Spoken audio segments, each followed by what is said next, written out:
Hello, welcome to the tutorial for the import-export function on the Landlord app version 1.9. I'm going to give you a rundown of how to use it. It'll be two parts, and the first part will be the file function, and then the second part will be the sync function. So starting off, make sure that you have a property loaded, which I do, and then from there you can go back to the home screen, go to settings at the bottom of the page. You see the import export button. If you click on that, you will see that there's two options at the top, file and sync. The file function is basically a data file that is loaded with all the data that is in the database for the Landlord app. So any information that you've entered in expenses, reminders, comments, notes, it will all be stored in the database that will be pushed out to a data file. From there, that data file can be shared with any other device that has a Landlord app. So if you wanted to email yourself the data file to your, say, Gmail account and then open that account on your tablet, you can do that, pull that attachment, the data file attachment off the email and store it into your root hard drive of your tablet, and then the Landlord app will be able to pull it into its database. So I'm just going to run through that real quick. So I'm going to hit export first. That exports all the data to the data file. And then, so now,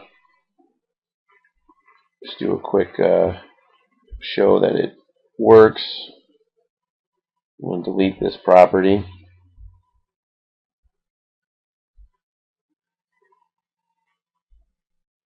Then I'm going to go back to the settings page and into the import export function.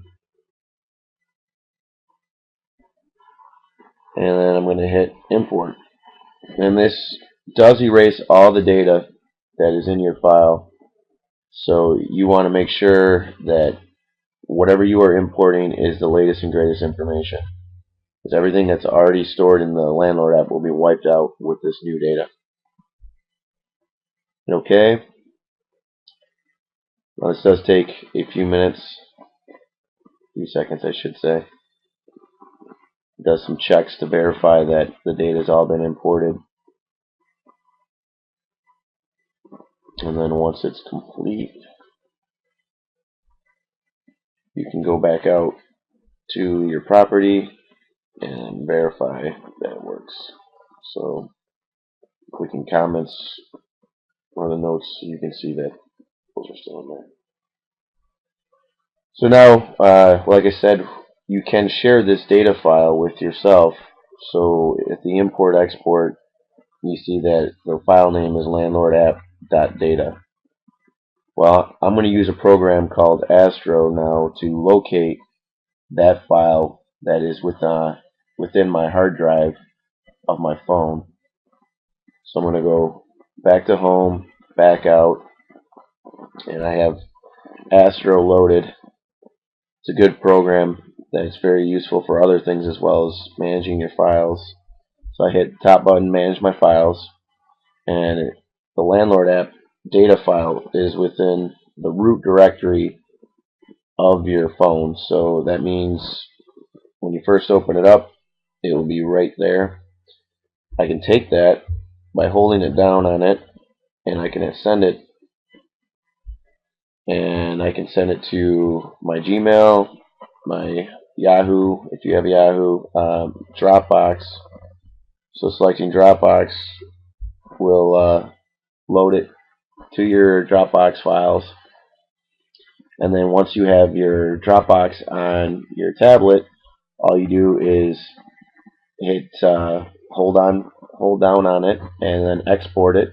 Export it to your root directory of your phone, so that it would appear as such an Astro with the down at the bottom here. So if I deleted it, I could just re-import it. and that would allow me to go back to the Landlord app. Oop, wrong one.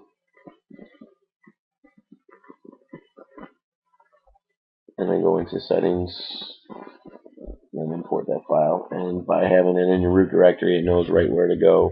And keeping that same file name, it knows which one to pull in.